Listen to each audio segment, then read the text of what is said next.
What's up guys, this is Valor Gaming, your channel for fresh Arena of Valor content, and I've got a brand new game for you today, which is Tulen in a ranked match. And I can see that ranked matches are somehow frustrating for the people, and that goes especially for my Tulen performances.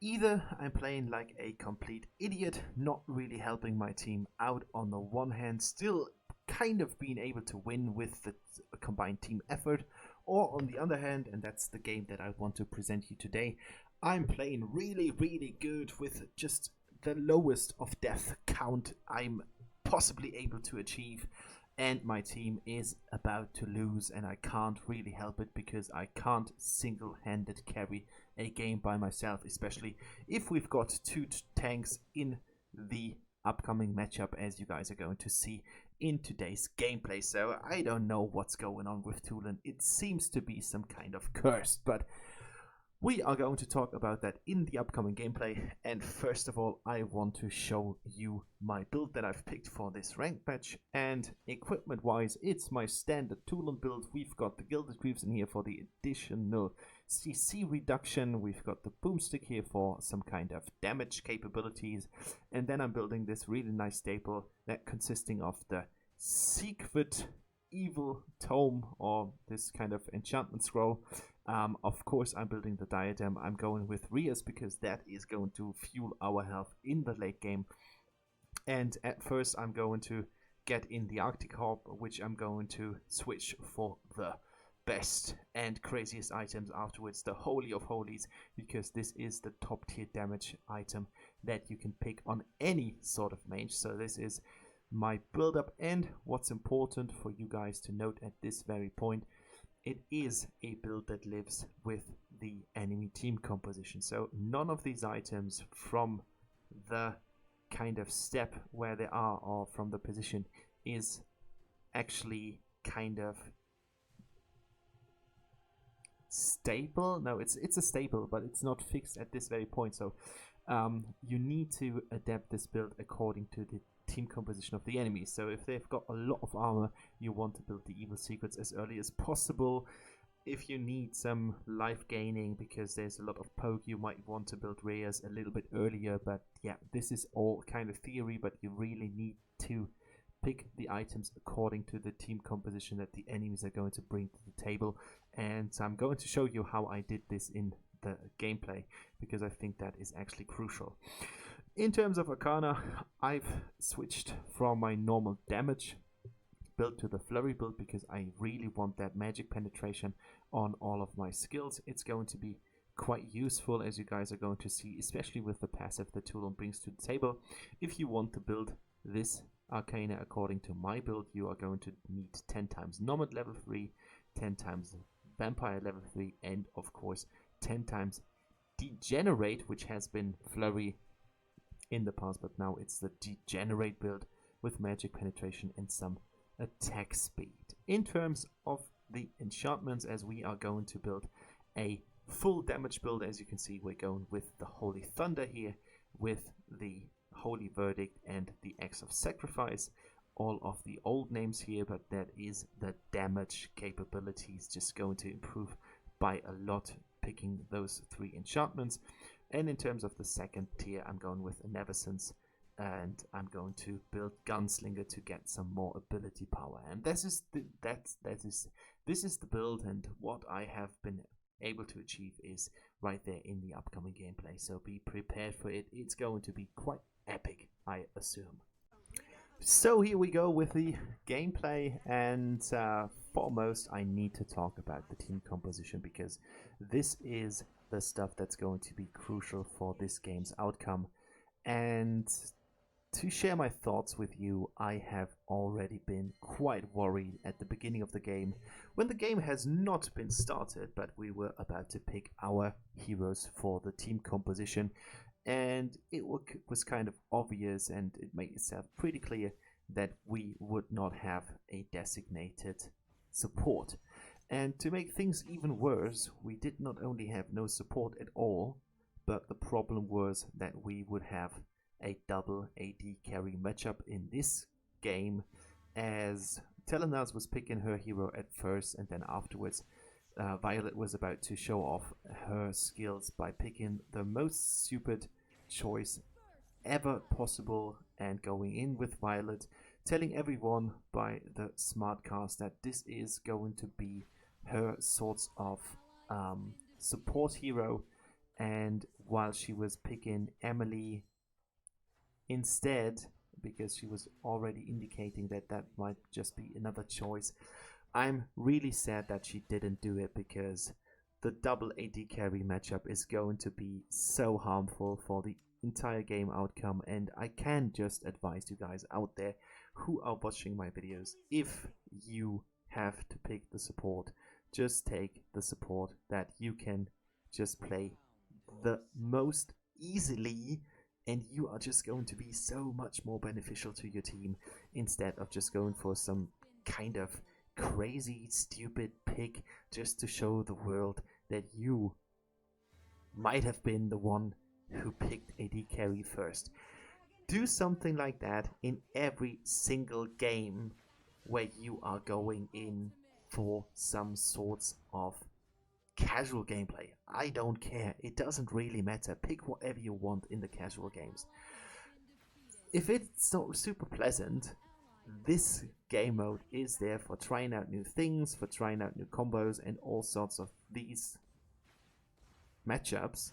But this is really important. If you are playing a ranked game, try to pick something that is useful for your team. And if you are not the best single player out there in the game to take one of the meta supports, just take RoV. It doesn't matter. If you are going to hit just one of those hooks, you are still going to be really beneficial for your team. And otherwise, it's just a real bummer. You are just going to put your team back in so many sorts of ways and so many plays that it's not even debatable. You need to pick something that helps your team. Ego choices are not made for ranked matches, and it really shows in this game, because as you can see, we have just played 3 minutes, and while we were able to score at least 3 kills, the enemy team has already been going in with 8 kills in respective. I don't know how this happened, but somehow we managed to get a bunch of kills on the enemy team. But I think that is the moment of glory that we all need to accomplish and we all need to witness, because this is going to be exceptional for this game. It's going to be a lot worse while we are watching this gameplay, and I tried my very best. And I'm not the best Tulen player out there in the world. He is a champion that I really like. His mobility, his overall damage, it's just so great. There is, of course, a reason why he is at the moment one of the best junglers, and he hasn't got the best clearing time out there in the world. He hasn't. It's just a matter of fact. This is a mage, and of course clearing time is not his speciality, but he is just so good overall, because his kit is offering so many possible outcomes that it's not even funny anymore. And as I said, the build is adoptable, and you need to take the items in consideration of the enemy team. And as I've seen that we've got both Arthur and RoV on the enemy lines, my first item after I build my boots is of course Evil Secrets, to get some really much needed armor pierce or magic penetration. And as you can see, I'm already close to kind of buying it. Don't know what this guy was about to do, so we do get another assist on him. RoV wasn't really that capable on scoring his hooks. I think, I don't know if I'm correct on that, but I think he never actually hooked me in a sort of lethal way, so that was really good, and it just shows how great the mobility from Tulen is. But 10 versus 11, it's already showing how bad my team is in terms of picking team fights, in terms of making decisions that might help out in the game, and everything is quite confusing, and that's mildly put. It was a complete mess, and I tried to make the best of it Now we're fighting against Arthur. I'm trying to outplay him here. Unfortunately, I don't have the damage yet. So I need to use Flicker here in order to make it out alive, jumping through the walls. But unfortunately, he has the means to follow up, and he does so. And unfortunately, I'm going to be killed for the first time in this game. But you guys are not going to see that very often, because I really try to play it in the best tryhard way possible, minimizing my own deaths, maximizing the damage on the champions. And as the thumbnail already indicates, I have been able to just deal a lot of damage to the enemies, which was especially the case because my team wasn't really willing to contribute anything to that plan. So here we are fighting Telenas. Here is another kill for us. We're going to be kind of ult hooked by this Grug. Unfortunately, he has a lot of health, and therefore he's able to kindly get away from here. But of course, I'm following up with everything that I can, and now it's time to deal with that tower, get that health regeneration pack, and now we are sorted to get into the enemy jungle and try to deal as much damage as possible. This guy doesn't really have any means on fighting us. I don't even know what he was thinking. If you are that low, you shouldn't fight anything in the jungle. But yeah, sometimes these things happen, and I was still quite confident that we might be able to win the game. But that said, just 7 minutes have been played, so roughly about a third of the overall playtime. And now look at that Violet. What is she about to do? Rolling in, dealing damage. Yeah, that's how Violets have been fighting for the last 100 years. Now we've got a crazy person here, another crazy person, and another kill for me. So thanks for just handing that out to me properly. But my guys are already starting to fall apart. Errol is doing a really shit job in total, without meaning to blame players, but if you haven't got a real clue on what your hero is supposed to do, it might just not be the best choice for ranked matches. You might just want to reconsider. And if it is the case that you want or you need to play some of the heroes that you have been playing like 100 times before, that might just be the right choice, because this is a ranked match. You want to win that game, especially for your teammates, because they might just do things like that. I mean, that wasn't the cleverest action ever, but at least we do get another assist here, so I'm pretty much gold lead here with 5,300. I don't even know what Violet was about to do. Like, she was running away from that tower. Why not just stand behind that tower and taking pot shots at those minions, trying to force the enemies away from our tower? That might just have been a clever choice instead of the awkward one where people are starting to question your actions in total. So if ever anyone is wondering what my build sequence is, I'm building my second ability first in order to maximize my stacks, and then I'm going with my S1, throwing in some S1s occasionally. And now starts the beauty of Tulen. This is a dead Arthur, this is another dead person, and we are just going to continue. Here is another kill. Isha is going to be dead, and I just managed to get 6 kills in total by this very nice triple kill. And now it's our time to pay back and try to get one of their towers, because that is just what you need to do. Unfortunately, that was a little bit lackluster. My fingers just hit the point from the Arctic orb, so that wasn't intended. I just fat fingered it. And yeah, we're pretty much doing a good job on the builds. Look at that damage. That was just by one single shot. Telenas got hit here. We need to get out right now because we can't really fight it. I'm trying to put some burst into this Xanis. Still doing a good job on escaping because we just have so many stacks up that it's not even funny anymore. My ult is about to be activated pretty soonish, so I'm trying to get my stacks out. That's another dead. That's another dead Arthur, but I just can't win the fights all by myself, especially with a 10-6 Telenas.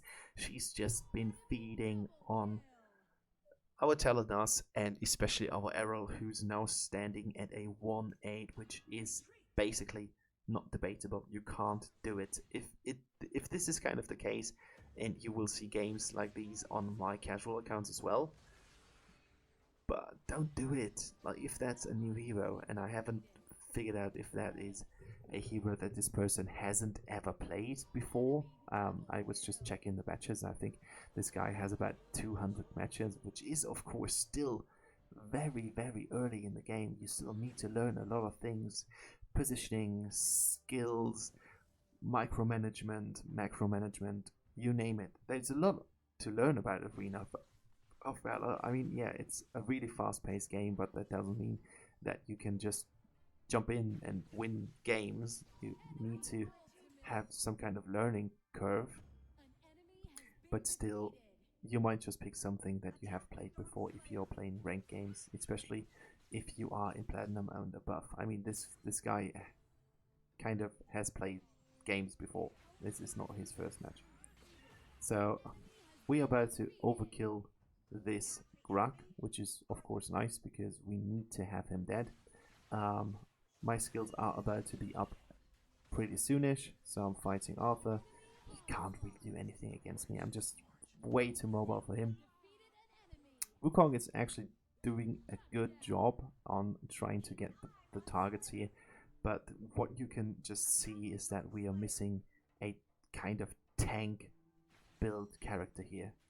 We don't have anyone who is able to engage in fights, and of course I'm more sorts of some kind of mage assassin sort of character, which means that I need to stay a little bit back, let the fight start, and then afterwards I can go in, try to proc my passive, and if that happened I can just do whatever I want.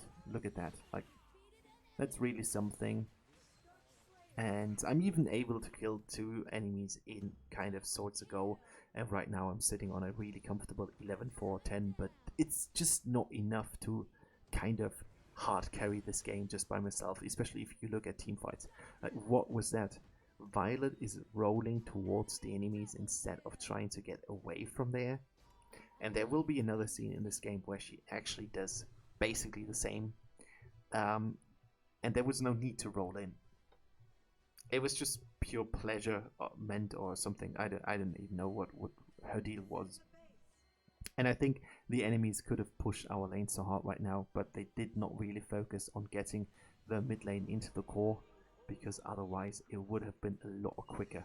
So now Telenas is again being dealt with here in this scene. So we've got another kill here. Thanks Arthur for just standing there. Oh, there was the Grug hook. But the good thing is Grug doesn't have his ultimate anymore, so I'm completely free to do whatever I want. Can just jump around and try to put some damage into the minions here. I don't know why I do not get the blue buff. That would have been a lot better on me, but you can't change it. People are just doing whatever they want. So now we need to deal with Telenas. I'm getting myself into the untargetable sequence because that is just something that's actually quite important. Zenith decided to just get back and not do something anymore. Telenas is just using all of her skills, but I do have my ult back up, and now it's time to retaliate and try to repel them from our core.